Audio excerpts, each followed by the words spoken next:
Comment résoudre un problème de statique graphique pour un solide soumis à l'action de croix-force? Salut à toi qui regarde cette vidéo. Aujourd'hui, on va parler de comment résoudre un problème de statique graphique pour un solide soumis à l'action de croix-force.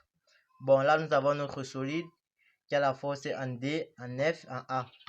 La force en B est totalement connue. On a le sens, on a le support et on a le module qui est de 500 Newton. En D, nous avons juste le support et en A, nous n'avons rien. Bon, c'est qu'on va commencer. Cette méthode que je vais te montrer est la méthode la plus facile. Si tu ne comprends pas cette méthode, c'est que vraiment, tu as vraiment un problème.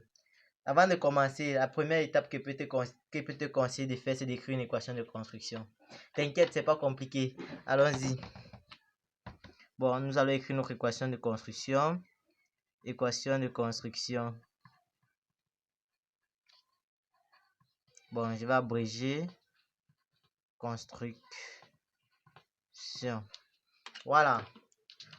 Notre équation de construction est très simple. D'abord, pour écrire notre équation de construction, je vais borner d'abord ici par un plus et ici par un autre plus, puisqu'il y a trois forces. Bon, quand vous voulez faire votre équation de construction, rassurez-vous que la force totalement connue soit au milieu. Donc ici, je vais mettre ma force totalement connue, qui est la force F. Et je mets la flèche. Puis, ce qui est sur la droite, c'est la force qui est moyennement connue. Donc ici, la force moyennement connue, c'est la force en D. On va mettre ici D. Après, maintenant, la force totalement inconnue, c'est ça qu'on va mettre au début. Et on va mettre ici la force A. Après, on met égal ici au vecteur nul. Bon, voici notre équation de construction, mais attention, c'est pas fini. C'est pas très compliqué. En fait, c'est même pas compliqué. C'est une méthode très facile. Si tu réussis pas à vraiment, si tu réussis pas à faire ça, c'est vraiment, c'est que tu as vraiment un problème. Bon, on va commencer. Bon, on va borner maintenant. On va mettre ici de 0 vers 1. On met la flèche. Plus de 1 vers 2. On met la flèche. Plus de 2. Maintenant, nous sommes bien à côté de l'égalité. Il n'y a plus une autre force qui apparaît. Donc ici, je vais mettre un 0. Après, je mets égal au vecteur nul. Bon, si tu ne sais pas quoi tu vas te servir cette équation de construction, je t'invite à rester jusqu'à la fin. Tu vas voir que cette équation de construction est très importante. Bon, pour continuer, nous allons d'abord commencer par tracer le point, par trouver le point I, qui est le point de concours de toutes les forces. On sait que trois forces sont concurrentes lorsqu'elles se rencontrent en un point. Donc, nous trouvons d'abord le point de concours I. Bon, pour trouver le point de concours, je vais juste chercher à ramener les deux supports connus afin qu'ils se touchent. Voici le premier support que j'ai tracé. Pour le deuxième support, voici le deuxième. Voilà, ça se touche pas encore, il manque juste un petit truc. Bon, voilà, voici là où ils se rencontrent. Et c'est en ce point-ci là que je veux, c'est ce point-ci que je vais nommer I, qui est mon point de concours. Bon, je vous ai dit tout à l'heure que trois forces sont concurrentes lorsqu'elles se rencontrent en un point. Si ces deux forces se rencontrent il y a au point I, forcément la troisième force aussi va se rencontrer au point I. Donc, je vais quitter du point d'application de la force A jusqu'au point I.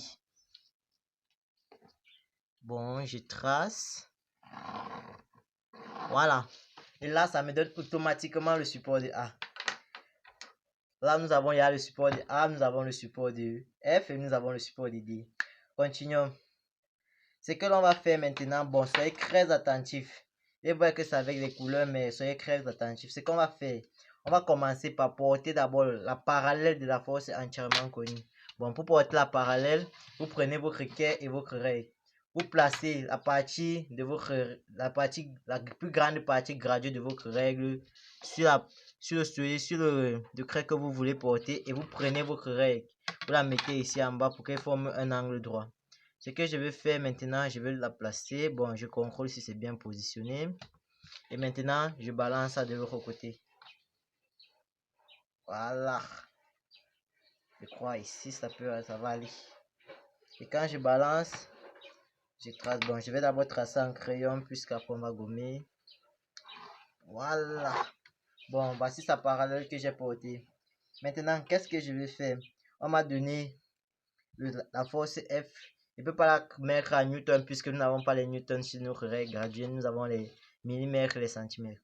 Ce que nous allons faire, nous allons utiliser l'échelle. L'échelle donnée ici est 1 cm pour 10 newtons.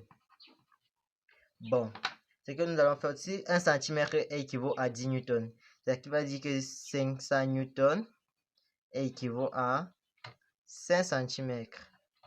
Ok, ce que je vais faire maintenant, je vais prendre la couleur bleue puisque nous avons commencé en bleu. Je commence, ça part vers le haut, je vais quitter de là. J'écrase 5 cm.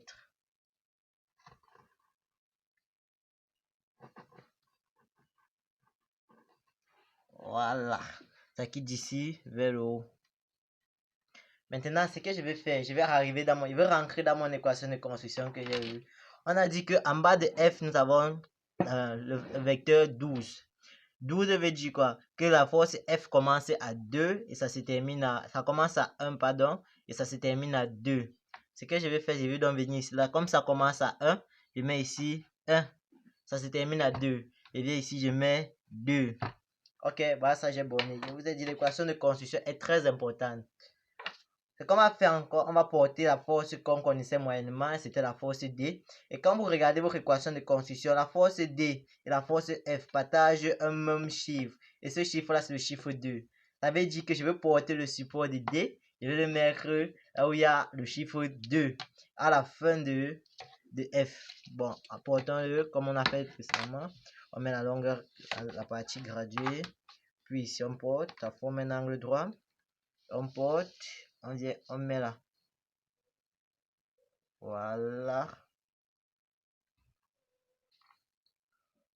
Lorsqu'on met là, on ne sait pas si cette force va monter ou ça va descendre. Donc, prenez le crayon, vous prenez, vous tracez un long trait. Là, vous allez gommer après. Ok. Après avoir tracé ça, il ne reste plus qu'une force. Et c'est la force A que l'on avait à déterminer le support. Et quand on vient dans notre équation de construction, on se rend compte que le point A aussi, la force A aussi partage le chiffre 2 avec la force F. Donc, je vais porter la parallèle de A. Voilà, comme ça. Je me place comme ça. Je porte sa parallèle. Je viens, je mets... Wow. Wow. Voilà, c'est là. Je mets là. Et je trace. Bon, il faut juste monter un petit peu. Voilà. Et j'écrase. Voilà. Nous avons réussi à porter la parallèle de A. Et je vais renforcer avec sa couleur qui était la couleur verte. Que vous puissiez bien voir ça. Et maintenant, le point que ça a formé ici, là, c'est ce point 0 ici. C'est ça que je vais mettre ici, au point 0. Voilà. Et maintenant, je peux aussi renforcer le côté de la force D qu'on venait de porter. Voilà. Maintenant, comment trouver le sens? On ne sait pas quel est le sens de l'eau, quel est le sens de l'eau. On vient dans notre équation de construction. On voit que la force A part de 0 vers 1. De 0 vers 1. De 0 vers 1, voici ça que je vais crasser. Donc ça quitte de 1, ça quitte de 0 pour aller à 1. Voici la flèche. Et maintenant, la force D, on dit que ça quitte de 2 pour aller vers 0. Bon, de 2 pour aller vers 0, voici 2, voici 0. Voici son sens, ça part vers le bas. Vous avez vu, c'est très facile pour faire c'est très facile de résoudre un problème de statique graphique pour un solide soumis à l'action de 3 forces. Mais comme vous avez fait là, c'est pas fini. Il faut maintenant mesurer puis multiplier par l'échelle et trouver la valeur en newton. Bon, lorsqu'on a fini de crasser, bon, pour trouver sa valeur en newton, on va prendre, comme ici nous avons trouvé des 2 cm, on a que l'échelle c'est 5 cm, 1 cm pour 10 newtons. Bon, on va faire 2 cm multiplié par 10, ça va nous donner 200 newtons. Et maintenant pour A, on nous a donné 5 cm. 5 cm multiplié par 10, ça va nous donner 500 newtons. Voilà, c'est tout. Vous avez vu, c'est très facile pour un sujet de soumis à l'action de 3 forces. Mais lorsque c'est un sujet de soumis à l'action de 4 forces, c'est différent, très différent même. Car il est vrai que l'équation de construction va être un peu pareille, mais là, on aurait le pôle. Pour voir comment faire un sujet, pour résoudre pour un sujet soumis à l'action de 4 forces, je t'invite à t'abonner et d'activer la cloche de notification si tu n'es pas encore abonné.